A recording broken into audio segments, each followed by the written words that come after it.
ሰላም ሰላም የፀሐይ አካዳሚ ቤተሰቦች እንዴት ናችሁ? በያላችሁበት ሰላማችሁ ይብዛ። በዚህ ቻናል አማርኛ፣ እንግሊዘኛ፣ ሂሳብ እንዲሁም ሌሎችን የትምህርት አማራጮች እያስተማርን እንገኛለን። ቻናላችንም አዲስ ስለሆነ ላይክ፣ ሸር፣ ሳብስክራይብ በማድረግ ቪዲዮውን እዩት። በኦንላይን መማር የምትፈልጉ ልጆች ካላችሁም ታች ላይ ስልክ አለ፣ በሱ ደውላችሁ መማር ትችላላችሁ ማለት ነው።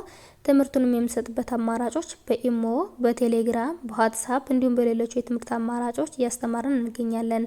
እንግዲህ በዛሬው ቪዲዮአችን አማርኛ ፊደላትን አጣምሮ ማንበብ የሚል ይዤላችሁ መጥቻለሁ። እሱንም አንድ ባንድ አሳያችኋለሁ። ከኔ ጋር ቆዩ። እንግዲህ ይህንን ቪዲዮ እስከመጨረሻው እናንተ በደንብ አድርጋችሁ እዩት። ይህንን ቪዲዮ እስከመጨረሻው በደንብ ካያችሁት እናንተ በተሎ ትለወጣላችሁ ማለት ነው። በተሎ ማንበብ ትችላላችሁ ማለት ነው። መጻፍ ማይችል ካለን በተሎ መጻፍ ይችላል ማለት ነው። እንግዲህ ይህንን ቪዲዮ እስከመጨረሻው ድረስ በደንብ አድርጌ ነው ያሳያችኋለሁ። ተከታተሉኝ። እንግዲህ አማርኛ ፊደላትን አጣምሮ ማንበብ ስንል የትኞቹን ፊደላቶች ነው? እነዚህን ፊደላቶች አጣምረን ምን አይነት ቃላት እንደሚመሰረቱልን እናያለን ማለት ነው። ተከታተሉኝ። ማ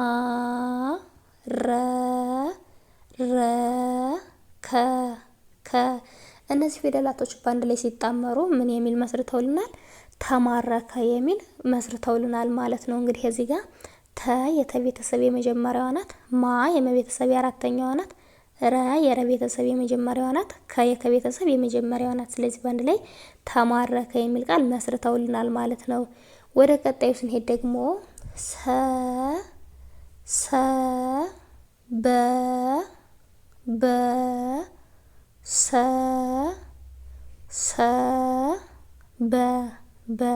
እንግዲህ እነዚህ ፊደላቶች ደግሞ በአንድ ላይ ሲጣመሩ ምን ይላል? ሰበሰበ የሚል መስርተውልናል ማለት ነው። ሰ የሰቤተሰብ የመጀመሪያዋ ናት፣ በ የበቤተሰብ የመጀመሪያዋ ናት፣ ሰ የሰቤተሰብ የመጀመሪያዋ ናት፣ በ የበቤተሰብ የመጀመሪያዋ ናት። ሁሎችም የመጀመሪያ ድምጾች ናቸው። ስለዚህ በአንድ ላይ ሰበሰበ የሚል ቃል መስርተውልናል ማለት ነው። ወደ ቀጣዩ ስንሄድ ደግሞ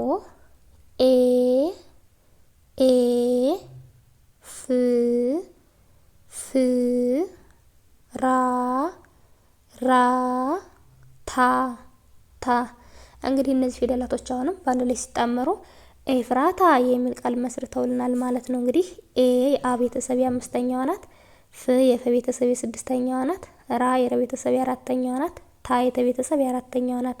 ስለዚህ በአንድ ላይ ኤፍራታ የሚል ቃል መስርተውልናል ማለት ነው። ቀጣይ ደግሞ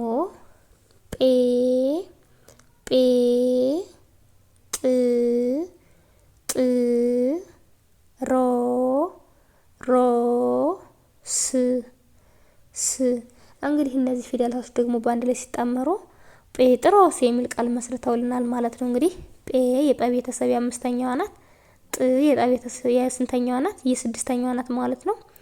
ሮ የረ ቤተሰብ የሰባተኛዋ ናት፣ ስ የሰ ቤተሰብ የስድስተኛዋ ናት። ስለዚህ በአንድ ላይ ጴጥሮስ ይላል ማለት ነው።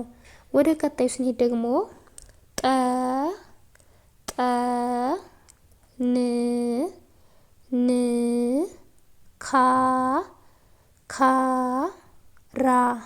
ራ እነዚህ ፊደላቶች በአንድ ላይ ሲነበቡ ደግሞ ጠንካራ ይላል ማለት ነው። ጠንካራ እንግዲህ ጠ የጠ ቤተሰብ የመጀመሪያዋ ናት፣ ን የነ ቤተሰብ የስድስተኛዋ ናት፣ ካ የከቤተሰብ የአራተኛዋ ናት፣ ራ የረ ቤተሰብ የአራተኛዋ ናት። ስለዚህ በአንድ ላይ ጠንካራ የሚል ቃል መስርተውልናል ማለት ነው።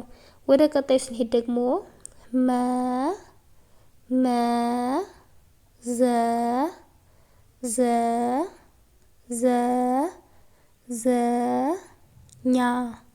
ኛ እንግዲህ እነዚህ ደግሞ በአንድ ላይ ሲጣመሩ መዘዘኛ ይላሉ ማለት ነው። እንግዲህ መ የመቤተሰብ የመጀመሪያዋ ናት፣ ዘ የዘ ቤተሰብ የመጀመሪያዋ ናት፣ ዘ የዘ ቤተሰብ የመጀመሪያዋ ናት፣ ኛ የኘ ቤተሰብ የአራተኛዋ ናት። ስለዚህ በአንድ ላይ መዘዘኛ የሚል ቃል መስርተውልናል ማለት ነው።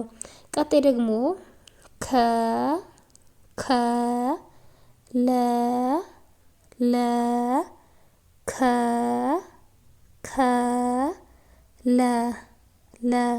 እንግዲህ እዚህ ጋር ደግሞ እነዚህ ሲጣመሩ ከለከለ ይላል ማለት ነው። ከለከለ የሚል ቃል መስርተውልናል ማለት ነው።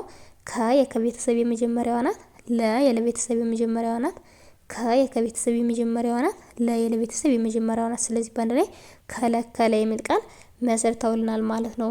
ወደ ቀጣዩ ስንሄድ ደግሞ ቀ ጥ ጥ ተ ተ ኛ ኛ።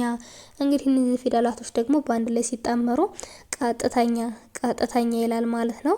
ቀ የቀ ቤተሰብ የመጀመሪያዋ ናት። ጥ የጠ ቤተሰብ የስድስተኛዋ ናት። ተ የተ ቤተሰብ የመጀመሪያዋ ናት። ኛ የኘ ቤተሰብ የአራተኛዋ ናት። ስለዚህ በአንድ ላይ ቀጥተኛ የሚል ቃል መስርተውልናል ማለት ነው። እንግዲህ በዛሬው ቪዲዮአችን እነዚህ ፊደላቶች አጣምረን እነዚህ የመሰሉ ቃላቶች ከመሰረትና በቀጣይ ቪዲዮ እስከምንገናኝ ድረስ በያላችሁበት ሰላም ቆዩልኝ።